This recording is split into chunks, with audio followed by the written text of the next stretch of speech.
Okay, are we ready to begin, everyone? Yes. Okay, very good. Somebody else can go to some. Okay, let's get started, everyone. Yeah, they need to go out. Ready to start, gentlemen? Okay, thank you. That's okay. Good evening and welcome to the Duluth Community District regular meeting of the Board of Directors on this date, October 19th, 2022. This meeting is now called to order, and we will begin with our roll call. Mr. Bowman. Here. Carol. Here. Alessandri. Here. Rawson. Here. Roberts here. Thank you. Everybody will join me in the Pledge of Allegiance.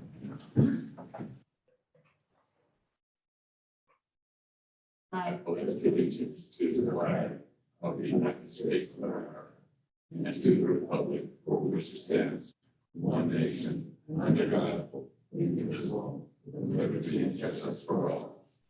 Thank you. Thank you, everyone. Okay, moving on smartly, agenda item number B, authorizing on-site and virtual board and committee meetings, consideration and adoption of resolution number 22-20, authorizing on-site and virtual board and committee meetings pursuant to AB 361. Motion to approve? Motion. Second. Okay, thank you very much, gentlemen.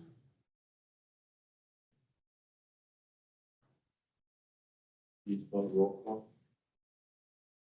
Oh, yes, I'm sorry. Yes, all in favor, Bowman. Aye. Carol. Aye. D'Alessandro. Thank you, Robert. Rawson. Hi. Roberts, aye. Thank you, everyone.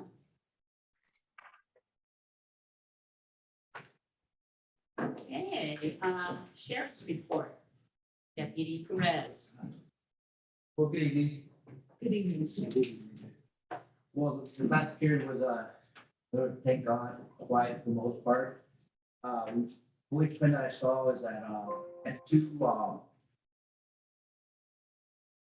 we had two backhoe valves that were stolen, this last week. They're pretty pricey. They're about $12 a piece to install. So they were basically 2-inch type, all brass. In the past, it has happened in some areas. The best advice we give people is more or less, you put them out there in green. That way, if someone steals them, we will recycle them. The sucker will be aware of what they're for and the potential that they're stolen. Also, to cage them is liquor deterrence, like anything else. Deterrence is the best policy when it comes to that type of stuff. Just know that those items are serialized. So when you buy that item, it's always good to, what I do, take a picture of it. If you take a picture of where it's at, today's phones, even though there's no cell reception, the GPS still kicks in. So next time it happens, put your phone, it'll show the location and hopefully show number, description of the item. Because they're expensive. I mean, to me, $1,200 to replace a backhoe valve, that's expensive. I attended a QA meeting this weekend with Jim. And during the course of the answer question portion, a lady came up, reported that a few weeks ago, she was driving down Edinburgh, heading towards Sandia Creek. She saw a vehicle on the side of the road there. Didn't think much about it. Proceeded down Sandia Creek. As you're aware, Sandia Creek reception is not good for cellular reception. She proceeded down, heading south, and heading west, Sandia Creek. She got close to El Prado, first one, the car that's from the side of the road. She slowed down to look, the vehicles break down, she's calming, once again, no cell reception. When she slowed down, the car behind her, suddenly turned her lights on. And she felt that was possibly maybe a carjacking or they're trying to lock her in or something like that. I remember reading the call for service. There was no threats made, no people displayed. So we don't know really what happened in terms of if it was an attempted carjacking or it just that it was an odd situation. And that's one thing about our area is that we have poor cell reception. So when you're out there, be very cautious, especially for cars. Me personally, I don't stop. I slow down, I look, and I call somebody. We've had situations where people have been more or less assaulted when they pull over to help somebody. and if not worse. I know by some neighbors' homes here, you guys know when someone hits their gate intercom, you kind of roll the dice. My advice is always call dispatch. If it's an emergency. And you call dispatch anyway, so you can call the tow truck for them or dispatch for law enforcement to show up and take care of their situation. I always apply common sense with that. I'm gonna look up more into that incident that occurred in Kenmore Sheriff. I'm gonna talk to deputies about that call for service. Okay. Any questions on the board? Okay. Thank you for your report. Okay. You didn't mention anything about marijuana. Oh, Hey, like I said, I'm happy, nothing so far. No reports. We had Star 9 fly over, actually on Monday or Tuesday because of the report of a plane going down in our area. It was just going down low and heading towards San Diego. But I got up with them afterwards and like, there's no weed.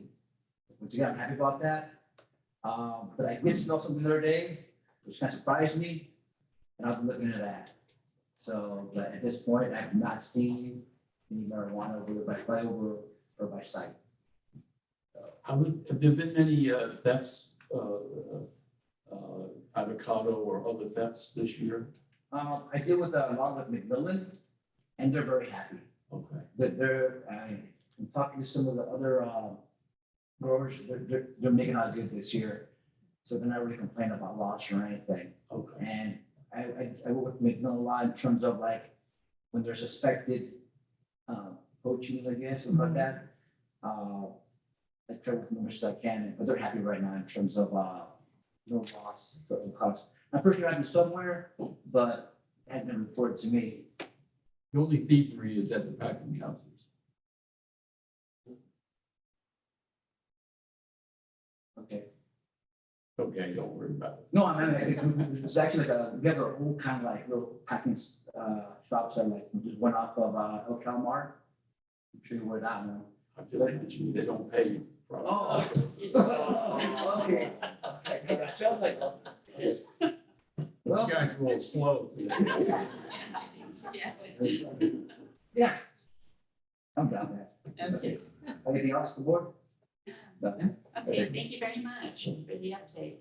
Okay, we're going to move into public comments. And before we begin, I want to recognize one of our Zoom attendees who happens to be on the screen right now, Susan Deerdorf. Just recently, she passed on to me. I was attending an event on Saturday, and she came up and introduced herself to me.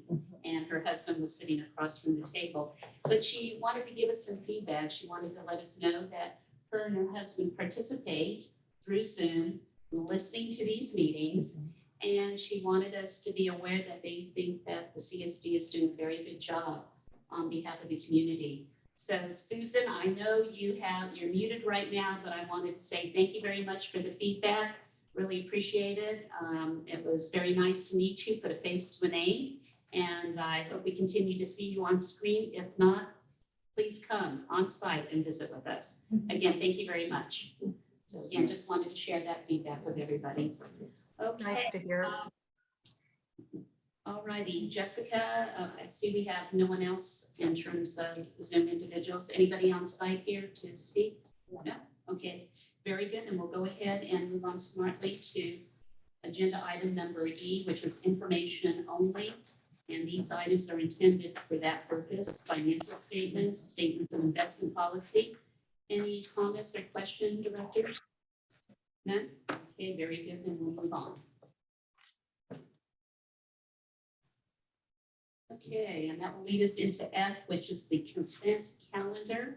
And that includes our minutes of September 21st, 2022 regular board meeting, to the general fund claims for September 2022. Third is the sheriff's special tax claims for September 2022, and there were no purchase orders. Any questions, directors, comments? None? And do I have a motion to approve? Motion. Second? I'll second. Okay, thank you. All in favor? Bowman? Aye. Carol? Aye. Alessandri? Rawson? Aye.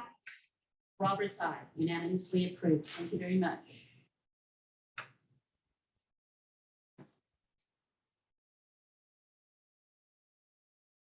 Item G, Sandia Creek mitigation agreement, Mr. Stein.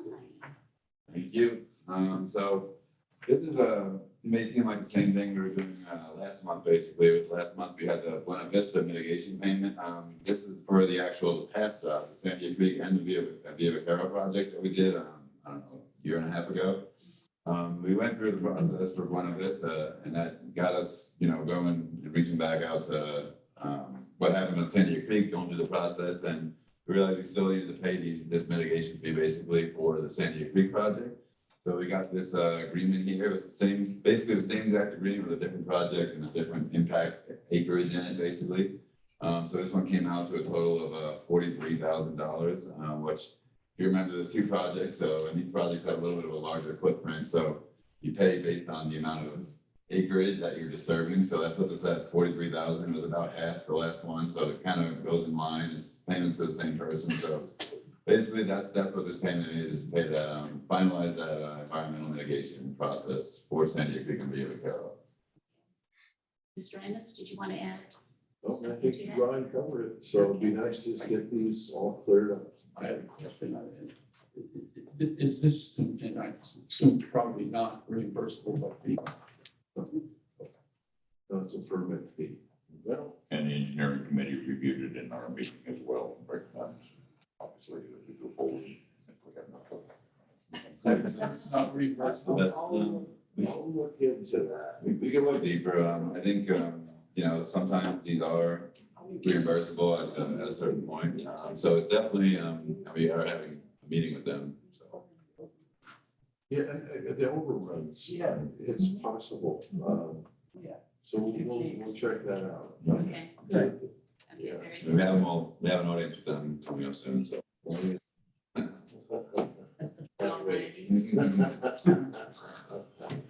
Alrighty, then, let's see, a motion to approve the mitigation payment for Sandia Creek and Via Vaquero Road. Do I hear a motion to approve?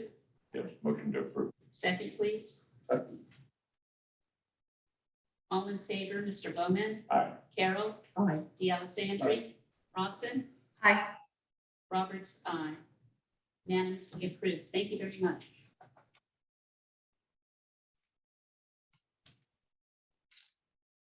Oh, we're still with Mr. Stein. Buena Vista reconstruction project, please. All right, and so Buena Vista, as you know, at the committee meeting, I kind of gave the good news. I've been on this one for a while, but we did finally receive our environmental permits. So that's been a long time coming, but finally I can at least scratch that portion of it off the list. Now it's on to the real fun of getting this project constructed. So within that time, we did reach out to the contractor, let him know, and he was able to jump on right away. We're in the process of getting all the contracts signed right now, dealing with the bonding and insurance that needs to be done before we can actually start the project. But that's all kind of been going back and forth now. We're gonna have our pre-construction meeting here in the next week. Basically, that kicked up the project, but it looks like he was able to secure one of the complications was he gonna be able to secure the dirt site that he originally had. We passed that obstacle. He was able to find a dirt site that was available right then. So we're all good to go. We're 100% moving forward, but we're talking to the contractor. It looks like we're gonna be able to start here in the beginning of November, basically the very beginning of November, November 1st, when we're looking to go ahead on that. So again, we'll have more information at that pre-construction meeting. That's the direction moving forward. I've already started receiving the construction submittals for some of these jobs so that they can get materials in order and everything. So it's moving along, but I've been waiting to say this for a while, but we're finally moving forward on it. So hopefully we can take that and something good out of the meeting rather than the usual news we get from one of us. When you project it to be finished. So it's 40 working days, so that would put us around the end of the year, basically. But I will say, I mean, the 40 working days are there, but if it rains, which it's gonna rain, one or two of the days, they basically take that day and add to the end of the contract. So it could run into the next year, but right now we're docketed to go right at the end of the year, basically. Remind me again, how many residents are in that vicinity? So directly affected, if you're talking about the route, I think there's only two or three, one. Yes. So, It lives right beside. Beside, right? And then you've got two, but they're like way past the curve, I'd say a mile, maybe. Okay. And when we counted that road, I think 24 hours was 19 Okay.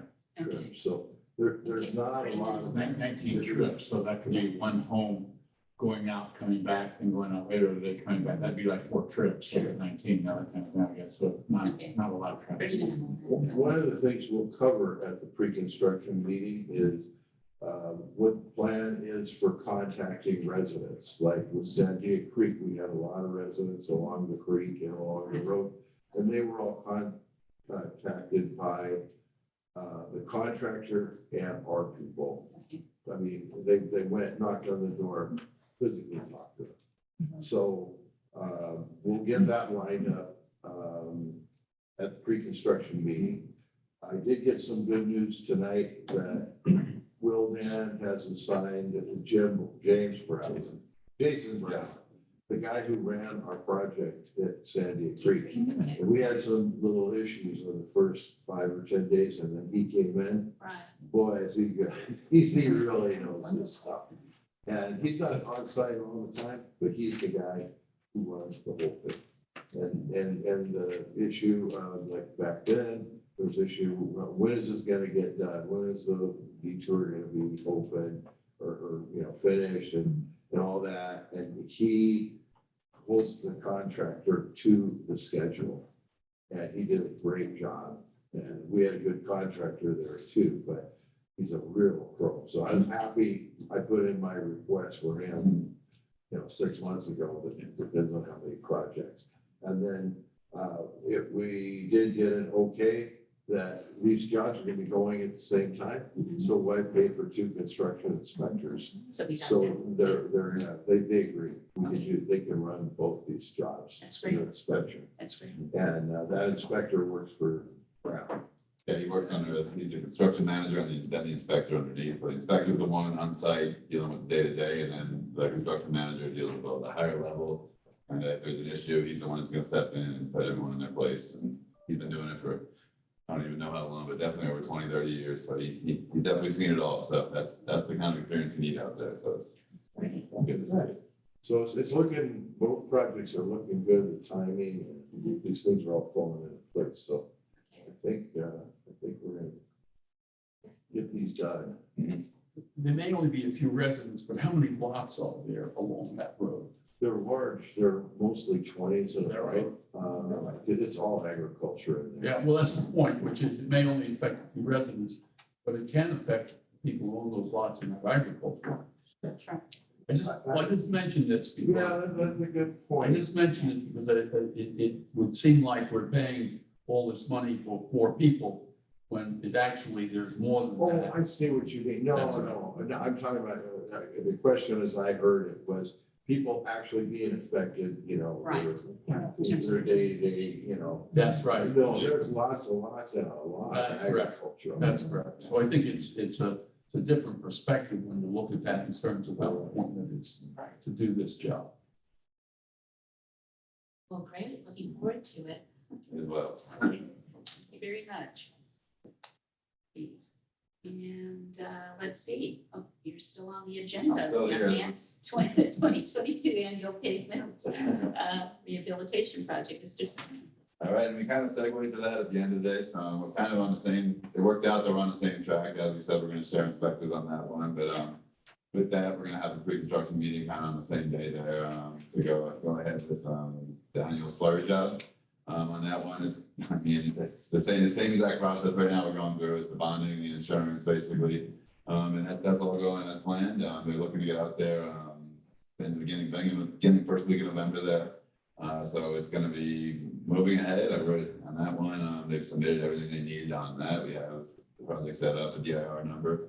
Now it's just getting everyone set up and moving ahead with the project. And again, kind of like what Jim was saying, they will be handing out door-to-door notices basically for any street that's going to be affected. And just to clear this up and just to inform everybody, the whole goal of this is we put in specifications that 1 lane of traffic is always going to be open in either direction unless otherwise authorized, but it takes a real exception to get that through. So basically, yeah, we don't allow it to just anything. It needs to be a real reason. So that's just to notify the residents that you're going to be notified beforehand. And there will always be an operational traffic lane while we slow the job, so it's, I want to kind of throw that out there. But no, that one's moving ahead now. We'll get this, project moving forward, and it's gonna be a busy time, but it's good to get them both at the same time and Right. get it all out of the way, so, I mean, exciting times for the district right now. And on one hand, we want rain, but on the other hand, we kind of don't want any rain, right? How long does it take for this to cure, the slurry? Ooh, the slurry, so it's actually, it depends on how you say that, but they can put traffic over it within within a day, basically. So they can put traffic over it, the full curing time, now, they have to wait, and Steve, you can, answer. I think it's had to wait a week. It's either, yeah, it depends on the kind to stripe it, so it's not fully cured, but it's able to be open to traffic, basically, right away. And that's because of the kind we spec out, basically the type of slurry. We can do this type 2 slurry with a certain mixture of latex and it's called emulsified aggregate slurry. So it all depends. And one thing that affects curing obviously is temperature. Sure. So we have highs and maximum and minimum. So it has to be like, I think the minimum is around 45. It has to be 45 and rising for them to continue the slurry. And on the other side, it needs to be, I forget the high temperature, it needs to be that, and going down for them to continue slurring. So all that affects the curing, but that is part of our specification package to make sure that it's safe and it's not gonna take someone's wheels if they're going out there or something. Okay, great, thank you. Okay, thank you very much. Okay, agenda item J, traffic matters. Mr. Good evening. We have our presentation. Next slide.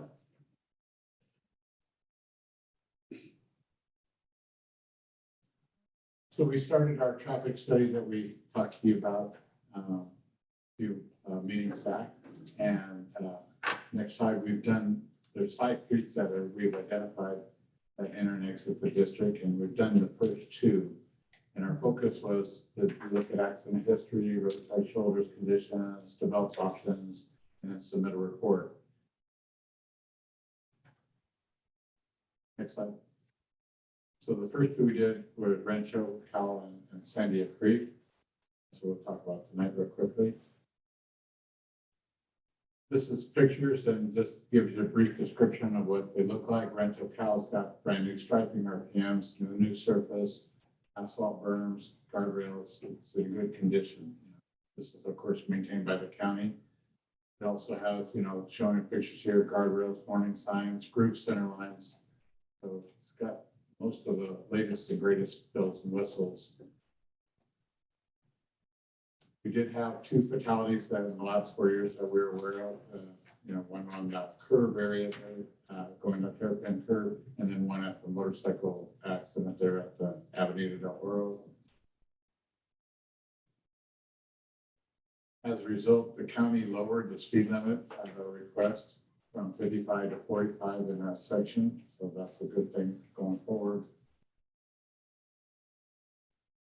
They also installed an all-way stop sign at the request of the district at Avenida del Oro, and they even put a larger sign than normal, along with a red flashing beacon on it to make sure it's well seen. They did some work too on the next section over between Avenida del Oro and Duluth, where they took care of the issues out at the overlook and the access issues that we're having on private property there, and the cars going in and out and turning around, and that's all been restricted now and working really well. So Wasn't there a fatality related to that, coming off of that? Wasn't there a fatality, an accident? we didn't go deep into the records, so Well, there was as a result of somebody going in there and then coming out and there were T-bones. Yes, there was. Yeah. That's the most recent. Yeah. Yeah. Okay, I'll note that. So in summary, the roadway is entirely within the county's jurisdiction for maintenance. We don't have any additional recommendations at this time for any enhancements along this county maintained road. Now, Sandia Creek, as you all know, we talked about, last couple of meetings and stuff about the gate going in. That, of course, has reduced the traffic significantly on our street. And those are the numbers just to kind of remind you, it's gone down, virtually 90%. Next slide. We put up warning signs to tell people about the restriction that's ahead. Our side of the road is enforceable 40 mile an hour speed limit. We've got a brand new surface on it, new center lines, RPM edge lines. The shoulders are nice and level. It's in great condition. San Diego side, not so much. That's an example of a poor edge. That lane is less than standard edge because it's eroding away. The drop off on the shoulder there. There's no edge lines to delineate it at nighttime. There's no RPMs on the center line to follow at night. It's in poor pavement condition, so it's a little different roadway for our neighbors. They have a whole host of warning signs up to warn people of the risks. Don't use this road, use it at your own risk, la-di-da-di-da-di. Bottom line is our portion's in great condition and working well, and we don't have any further recommendations for it right now. San Diego side, if you want to take some time and talk to your neighbors, say maybe when you get some time and extra money, go out there and do a little bit of a, low hanging fruit, maybe to, improve the road a little bit for those that do have to use it. So. I do have a question. Is there, and I just don't remember because I don't go down there that often. Or I do go down, but not to go further down on San Diego Creek. Is there a sign before Buenos Campos that says road closed ahead? Yeah, we have 3 sets of something. Well, there's 4 signs altogether. There's one sign on Rancho Cal that says Yes. San Diego Creek's closed 5.9 miles. There's another one when you get onto San Diego Creek, that's out there, that says it's like 5.6 miles. Right. Another one when you get to Carancho, that says 1.9 miles, kind of saying, these are the streets you can turn in around that or turn and get off of and head on over to Duluth as an example. And then we have one just south of Buena Vista, that says San Diego Creek, road closed at like 600 feet or something like that. But south of Buenos Campos. Buenos Campos, saying. Okay, shouldn't that be north of Buenos Campos so that they could turn off once you get beyond Buenos Campos? So you can kind of see the sign from the stop sign there. Okay. Yeah, so, but, Okay. so, for our next steps, we have the next 2 streets we'll be bringing to you at your next couple of meetings. There'll be Camino Estribo and Los Gatos. We've already started doing the work on those and coming up with items to discuss with the engineering committee and options and pros and cons of the options and things like that. So we'll be presenting that to them at their upcoming meeting and then to you guys after that. So, and with that, I'll answer any questions if you have. Questions? Thank you very much. And just one other thing, I'm sorry. You're also going to do other roads, right? You're supposed to look at other roads, isn't that right? Is this just the first report? Yes. Okay, So Estribo and Los Gatos next month. okay, great. And then we'll, the final is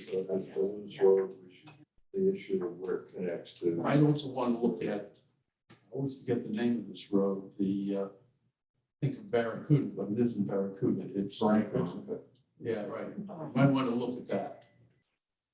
Just drive up by it and you'll see what you might want.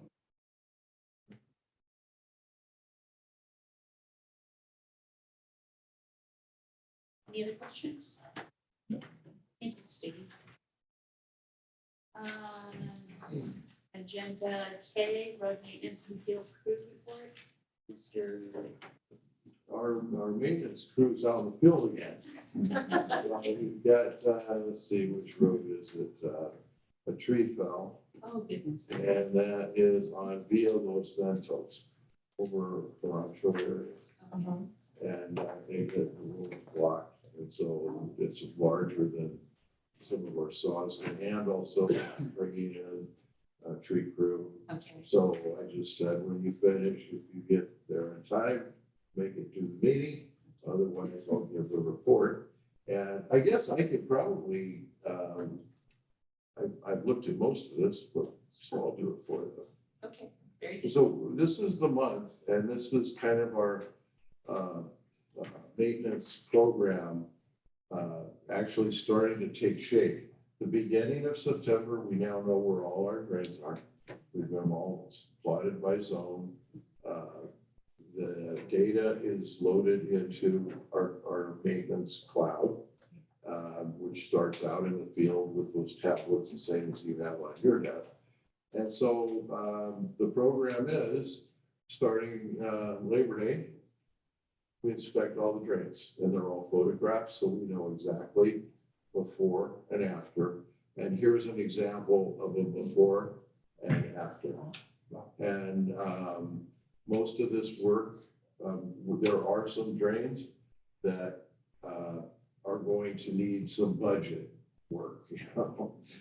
So I think it's probably in the neighborhood of 20 to 30 out of 750.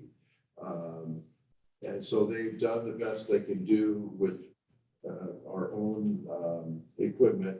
And this kind of equipment is mostly a strong young person and a shovel. Mhm. So they've just been going around and they're all complete now. So we're ready for the winter season. So let's see the next one. I can't remember what's coming next. Oh, they replaced, let's see, yeah. These advisory signs. It was changing color of the post, wasn't it, to make them more visible?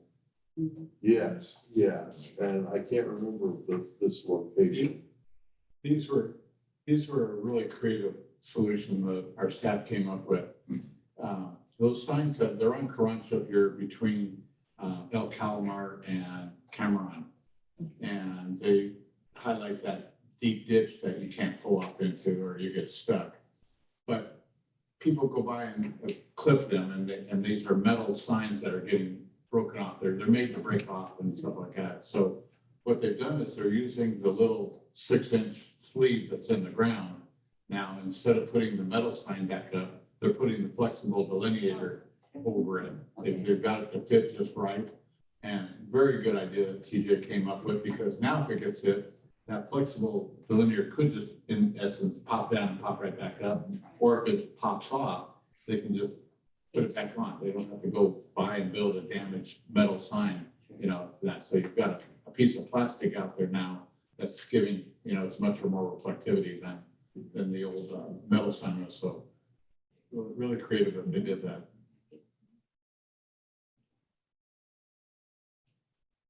We've been replacing RPMs that have been turned into us for the day of notice. Been doing a lot of tree trimming, it's kind of that time of year. And you can see on the left, that's a pre and a post project. Okay. Well, they've been doing, I know, a lot of trash removal. And this was a big water barrel that we got out of off the side of the road. Next one. Oh, that's it. So, yeah, we're right on target. I'm really pleased that they got those drains done. And I see it for a couple of weeks, every day, you come in and show pictures, befores and afters that we talk about, whether that was enough, but these drains are all 45 years old, so that they don't look, like pretty, like they were just installed 6 months ago. So there's a lot of judgment that has to be used, in terms of how much, mostly concentrating on the outbound side, because that's where the debris from last year, it's plugged up. And so dig that out so the water's got somewhere to go. And it's all documented. That's wonderful, right? Yeah. Tell the gentleman, great job. Thank you very much. Okay, moving into agenda L, excuse me, the recycle program. That is you, Mr. Evans. Yeah. Yes. Well, we've been making progress on carrying out the mandates by the state government under what they call SB 1383, which is organic waste recycling. We've just recently, it came up last 2 meetings, I think. This program involves a lot of administration. It's a state program, So there's not a lot of administration here, but we reassigned Jessica Richards right over here as a new position for her, and one of her major duties is to oversee the administration of this program. And that, what that means is we're the local agency implementing the program. But we're reporting to a state agency, Cal Recycle, what they call themselves. And they require an awful lot of coordination and reporting. So in the last month, Jessica's been developing relationships with her colleagues in Sacramento. And she's just completed the mandated annual report. And of course, our annual report, it's, I saw it, it was on my desk. It was probably a 1/4 inch thick. And it's entirely zeros because we haven't started yet. But they want it that way, so we're filling it all out and getting it to them. And is that, did you hit the send button? I did. Okay, so we were 19 days behind the deadline, but they'll be happy now. So anyway, she's doing a good job, getting bonded up with her colleagues up there. And we'll just see it, take it one step at a time and see where this project goes. So Okay. anyway, there are ordinances that we as a local agency have to adopt. And that's supposed to be done by the end of the year. So I met with Ward and Joanne,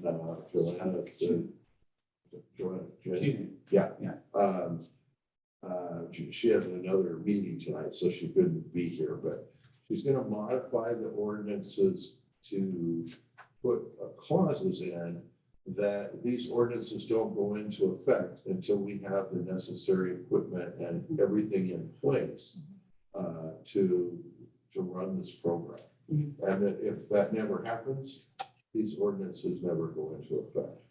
But we're gonna assume that it's gonna happen. But anyway, the plan is introduce them in November, adopt them in December. They do not take a public hearing because there's really not much choice. It's a mandatory thing. And so the thought is before we go to the customers, the homeowners, we'll just maybe send something out that this is possible. I'm not sure yet. It's a little new. And just sit tight for now until we know exactly what we're going to do.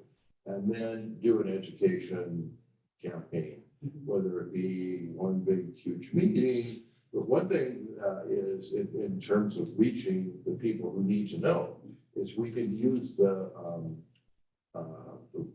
building. So we could, keep people informed that way too, which is something, we're not used to here because we don't have that. But anyway, we can talk about that as time goes on.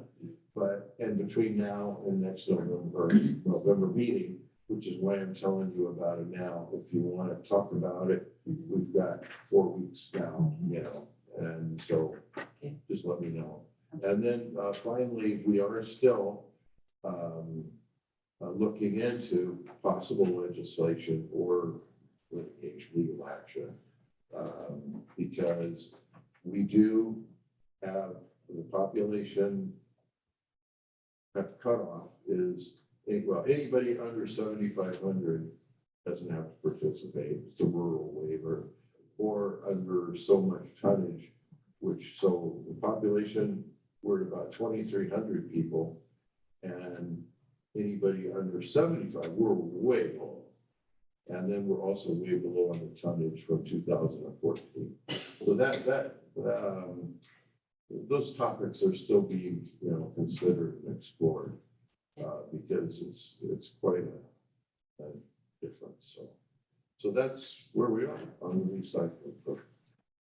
Questions, directors? No. Thank you very much, Jim. Okay, agenda M, committee reports, engineering committee report. Yes, on October 11th, Director Rawson and myself would make up the committee. Met with Jim and staff, reviewed what is on our tonight's agenda items, B through K. And although there are occasionally comments, for the most part, you see tonight what we reviewed in the committee, so we won't go back over that. Sure. Thank you very much. Finance. Thank you very much. We met yesterday. And there's just a couple of things. One, you see that I'm kind of going backwards here because there is something we need to discuss. And I just want to get rid of some of the easy stuff. The LAIF is now at 0.99%.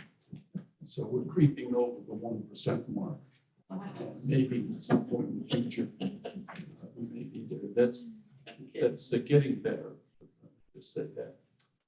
We also talked about a couple of other things, and one of them was that we've done about $3.4 million of work since the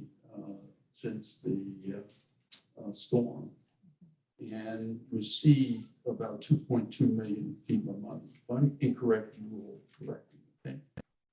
And so there's a difference of about $1.2 million there, and there's still more money, $500,000 yet to come to us. But think of this in these terms. There were two major projects in Deer Creek and Via Vaquero, and I don't remember the number, 50 or 60 other projects that was included in all of that.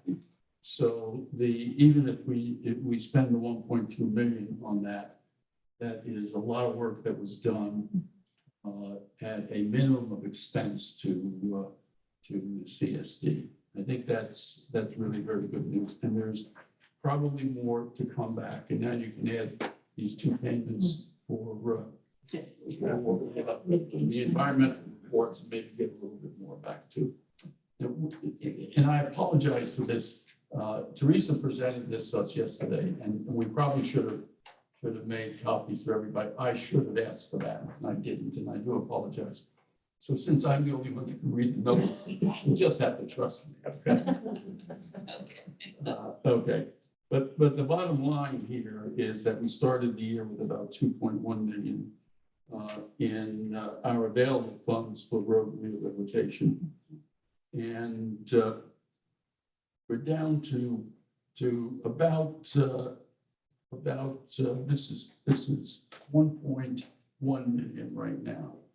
And so you see that there's been, but a lot has been done with the FEMA money, et cetera. I think the point there is that it's very important for us to get as much of the FEMA money back as possible. That's number one. Number two, the other part of this is that since our income is fixed in terms of our annual allotment, the gas tax becomes extremely important for us. And I know Jim will make a little report on that later. But I think that becomes extremely important. The other thing we discussed is that we have an unfunded liability of somewhere in the range of $20–25 million on roads. And so you can see that with the limited budget that we have, that addressing some of those issues is going to require more funds. And it only emphasizes the need for the gas tax.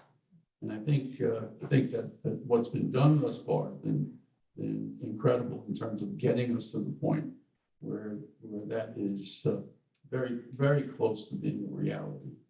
And again, I want to thank Jim for his hard work in that, and everyone that's been involved in that. But it is a very important project going forward for us, and very, very critical. I'd like to also point out that we did talk about the slurry seal this year and the expense in that, but the point there being that extends the, the life of those roads and how important that is to us, particularly since we have such a large deficit.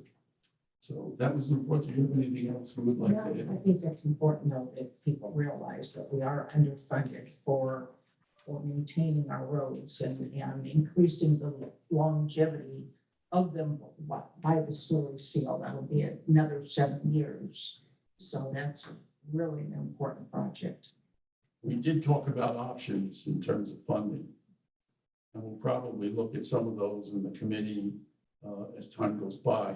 And we'll discuss any of them now, but it's too premature. But I do think there are some options for us to find for additional funding. And I think we'll probably explore some of that as the year goes on. That's the report. Thank you. Oh, thank you very much. All righty, and the last is the Legislative Committee report, the SB 415, what Robert was referring to in terms of the gas, the fuel tax initiative that we've been working on for quite some time. And right now, our legal opinion is in its final stages, I believe, dotting the i's and crossing the t's, coupled with the development of a cover letter to coincide with that opinion. And we are currently looking at meeting with Supervisor Kevin Jeffries and his respective associates, I believe, hopefully for the month of December.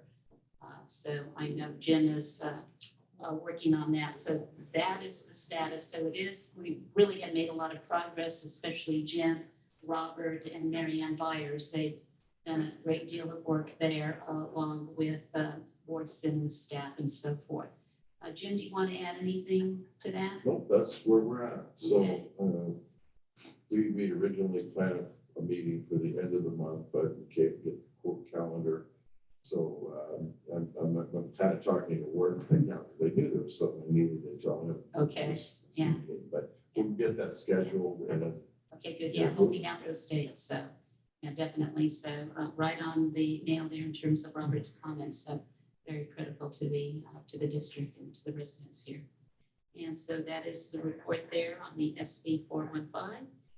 And so we'll move on back to Mr. Ammons, the general manager's report. it just came up about getting money from FEMA. I think I mentioned in a prior meeting that there's $400,000 on the Sandia Creek project that they've got on hold. And they actually have agreed to pay this. It's showing in our portal and all, but the environmental folks in DC need us to jump through some more hoops, okay? So we brought back in the environmental firm Ultra Systems who did our environmental assessment, and they're actually preparing the response to FEMA.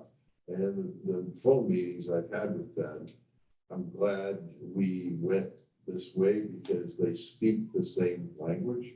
And so when we'll have to do a phone meeting with these folks, they're in DC. And I told them, I don't think I'm going to say a word. You handle it. Because, and just in general conversation, FEMA City is all backed up because 2 years of COVID and there wasn't anything that came out of there. So we requested that this be signed off 19 months before they even responded. That's how far behind they are. But I said to the environmental consultant, all this stuff I hear about California being the leader in environmental quality and all that. And she said, yeah, FEMA are applying nationwide the NEQA, National Environmental Protection Act. Okay. Those permits that we had to get from the water agencies and from the state water agencies are under CEQA, California Water or Environmental Protection Act, Quality Act. Okay. And she said the two are not even in the same ballpark.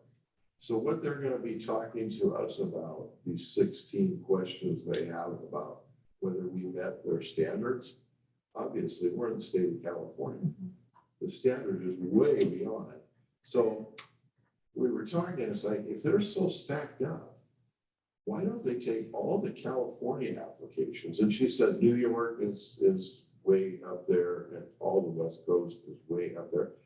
If their standards exceed the NE, whatever, national standards, why don't they just push them on through? You know, like, why are we doing all of the amount of time that we've spent and that they're gonna spend? But that's what it's like with these agencies. And, you know, maybe go work on the Alabama ones or something where they have, you know, strict environmental laws. But here we are. So they're putting together this presentation and they're gonna talk environmentalists to environmentalists on our behalf. And, that 400 and some odd thousand. So, we continue working on that. We'll continue, hopefully get a successful conclusion. So anyway, I'll keep you informed. Also, I believe I mentioned this at the HOA meeting or DOA meeting I went to, but we've gotten all of our letters into San Diego County regarding the winery application that's right on the boundary between us and this San Diego County, that we want to be an active participant in the processing of that application, particularly as it relates to the roads, because their only access is our roads. So those have been filed with the right places, and we've gotten acknowledgement that when that process starts, and it has not started yet, they've sent notices and told everybody about it, but it's probably a few months down the road. But I did hear, I don't think I had to urge the POA, Robert and Chuck's POA, in fact. HOA. Oh, you're an HOA, okay. That they should participate because their properties are right adjacent to it. Our participation comes from the transportation part of that. So anyway, I think everybody is on board, and that the last couple of meetings that came up, and we weren't too sure how to proceed. So it's under control. And then finally, I just want to announce that this meeting tonight is my 60th board meeting. So I just wanted to say, because it was all done at the end of the meeting, that this board, now for the public, where's the camera? You know, we had to negotiate, you know, a new contract. And these guys are the toughest negotiators I've ever been up against. Blood splatter all over the wall. But they drowned me down, and we came to a agreement that's good for the districts. And it is good for me because I'm very happy, and I'm looking forward to the next 60 board meetings. And so I appreciate the action you took and the time where working with these tough negotiators. And I'm really looking forward to it. We've got a great staff. It's a great operation. Everything is going really good in my opinion. So I'm really pleased, you know, the action you took. Thank you very much. And I look forward to number 61 in November. Okay. Thank you. Well, we're glad that you signed off. Yeah. Thank you, Jim. I really appreciate I that. have one other thing if I might. I should have mentioned this earlier, and again, Jim mentioned that he and Deputy Perez came to a homeowners association meeting last Saturday. And we think this is, from the homeowners perspective, we think this is very important. And I know they think it is as well. It's a good way to get out there and to talk to some of the people that we serve. And we really appreciate your coming. You take time to do that on the day that you don't normally have to work,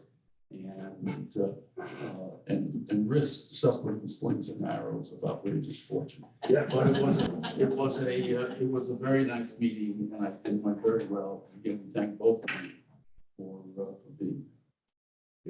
Very good. Thank you again. All right. righty, let's see, legal counsel matters, Mr. Simmons. I only have two things to report on tonight. We were trying to set up a negotiation or a mediation on the state, what we call the State Farm case, which is the case where we're trying to get reimbursed for the work the district did on cleaning up a road spill here a couple summers ago.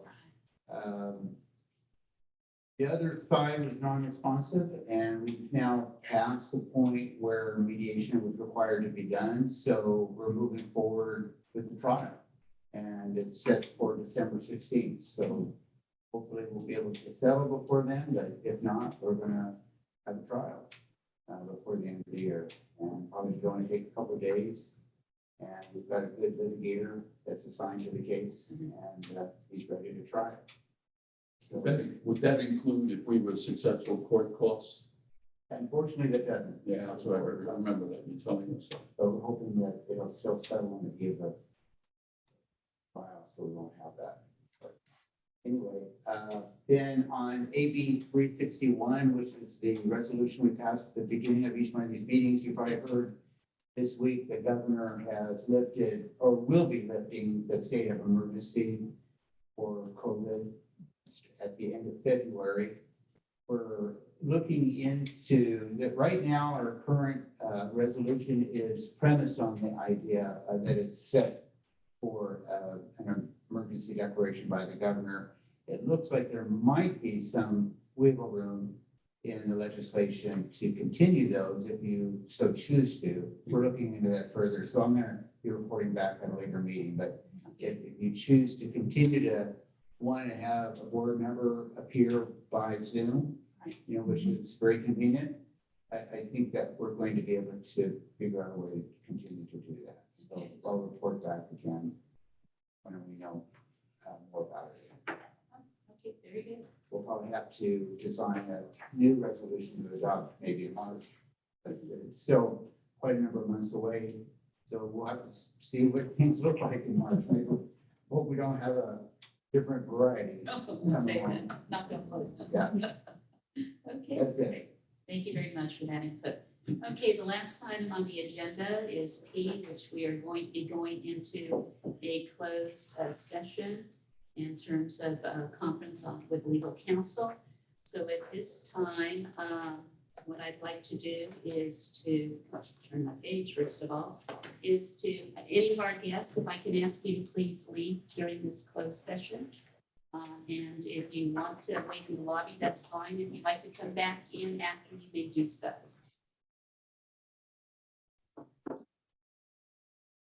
Okay, thank you, ladies and gentlemen. This completes our WCSD board meeting of directors. I want to thank everybody, and this meeting is now adjourned.